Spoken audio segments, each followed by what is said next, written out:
Next, we are going to flow the negative constructive, both their prepared speech and then what they have to say against the affirmative speech. So I'm going to go ahead and hit play.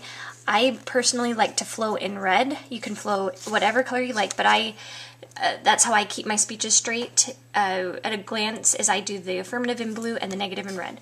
So we do not flow cross-examination, so we skip straight to the negative constructive and their comments against the affirmative prepared speech. So I'll show you how that's done.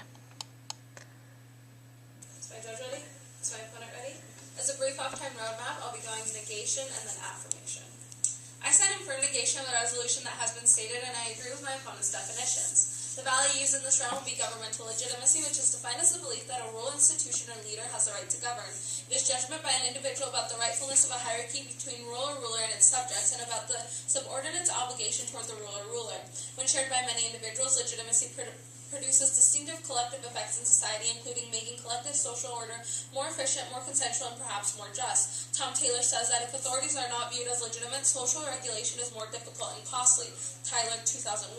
Governmental legitimacy allows for a country to govern and protect their citizens. By having governmental legitimacy, the people have the right to dissolve their government if they are not providing for themselves. The violation of governmental legitimacy leads to impacts such as chaos in countries that violate their citizens' human rights. In context of this resolution, a government must provide rights for their citizens in the most efficient and equal way possible. Therefore, since the right to be forgotten cannot achieve these two vital things, the government should not be obligated to provide it as a civil right. The criterion to uphold governmental legitimacy will be Locke's social contract. John Locke goes on to explain, we give up our right to ourselves exact retribution for crimes in return for impartial justice backed by overwhelming force. We retain the right to life and liberty and gain the right to just impartial protection of our property.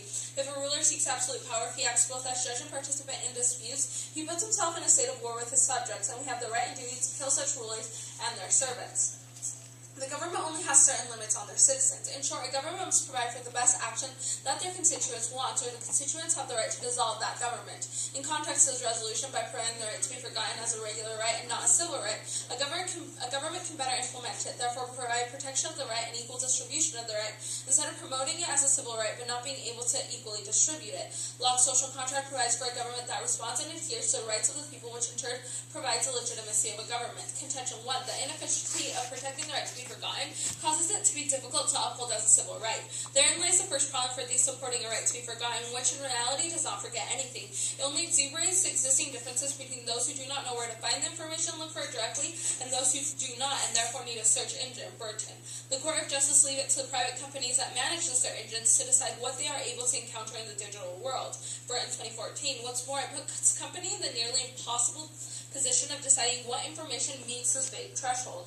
The individuals with motivation and resources to pursue complaints are likely to be those political and business elites about whom the public interest should demand unfettered search results, and companies will face pressure to remove whatever is asked of them rather than face the legal cost of challenging illegitimate requests. Evans, 2014. There is no efficient way to actually provide the right to be forgotten, therefore even if it was a civil right, not everyone would have the right to have it, and that goes against the very definition of civil rights, which is to lower discrimination and inequality. By having the right to be forgotten be just a regular right versus a civil right, the general public still has the opportunity to take advantage of the right, but the government isn't forced to provide a right that they cannot efficiently implement. Under many government constitutions and the UN Declaration of Human Rights, a government is illegitimate if they cannot provide all the civil rights. Therefore, by forcing a government to implement a civil right that cannot be reached in its entirety, it causes most governments to become illegitimate and leads to chaos on an international scale. Contention 2. The right to be forgotten violates transparency. Removing or de-ending information runs contrary to the rights of citizens to access information and is contrary to transparency. Transparency is something we demand from our government, our NGOs, and our institutions. This is creating information gaps. This is a false court ruling on a false right. Garside, 2014. Privacy is a universal right that must be protected, but this overreaching judgment is far more likely to aid the powerful in attempts to rewrite history than affords individuals more influence over the online identity. Stephens, 2014. Transparency is a vital part to a legitimate government because it requires governments to respond to citizens, and it allows citizens to know what the government is doing. Transparency is used to lessen the risk of dictators or absolute power where the citizens are not taken care of. Under Locke's social contract, citizens have the right to dissolve a government if it is not providing what is needed to them or respecting their rights. By limiting transparency, citizens cannot properly evaluate their governments. Therefore, they don't know if they are actually providing for them, which in turn makes them an illegitimate government.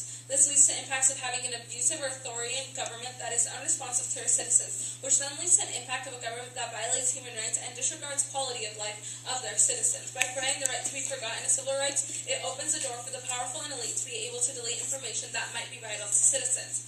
And for these reasons, I urge a vote in the negation. I'll be moving on to the affirmation. Let's look at the value of the affirmation, which is quality of life. Like I said in cross-examination, a government is the one that actually maintains quality of life, and the government is the one that actually gives quality of life to their citizens. So we actually have to look at a legitimate government before we can actually even look at quality of life, because the government is the person that actually maintains the quality of life of their citizens. Onto the value criterion of personal value success system.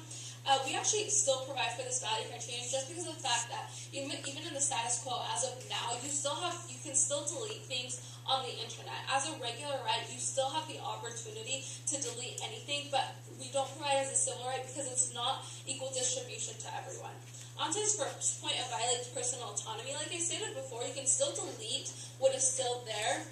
Status quo at the present moment still has the right to be forgotten. It's just not a civil right because you cannot implement it equally, because people that know how to actually exercise the right to be forgotten will be able to exercise it more efficiently versus someone that cannot. And if we look at his impact of national security, he does not have 100% success rate in actually flagging national security risks, which means that the margin of error can be detrimental to a nation, which means that if a website was not flagged as a national security risk and then deleted, that risks the whole nation that might have a bigger impact than his national security impact on his first point.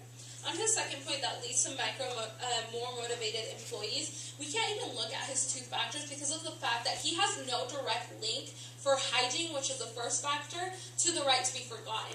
He stated in his speech that the only way for it to actually work if we can account for two high levels of those two factors. But since he has no link to his first factor, his two-factor system won't actually work, which means that the right to be forgotten will not lead to more motivated employees, which is his impact, which means that his impact completely falls. And for these reasons, I do urge a vote in the negation, and I'm open to cross-examination whenever my opponent is. Okay, so what I did was I was listening as she was going along, and so she would say, my value is, and then she'd say governmental legitimacy. And so I'd write government legit, which is my shorthand, but you can come up with your own abbreviations. And then she read a piece of evidence, so I started it with the last name. She says that it protects its citizens. She said her criterion was the social contract from John Locke, so I started and wrote Locke. Then she said her first contention. She said that it's inefficient, or there are inefficiencies in protecting the right to be forgotten, and she read a piece of evidence from Burton, 2014. She said it's only available to the elites. And then she read it by another piece of evidence by Evans, 2014. Under her second contention, she said the right to be forgotten violates transparencies, and she read another piece of evidence. So what I just tried to do is capture the real high-level ideas. So she's going along, especially if someone's speaking quickly, you just try to listen for the key phrases when they say my value is, my criterion is, my first contention is, and then try to write down what they say to that.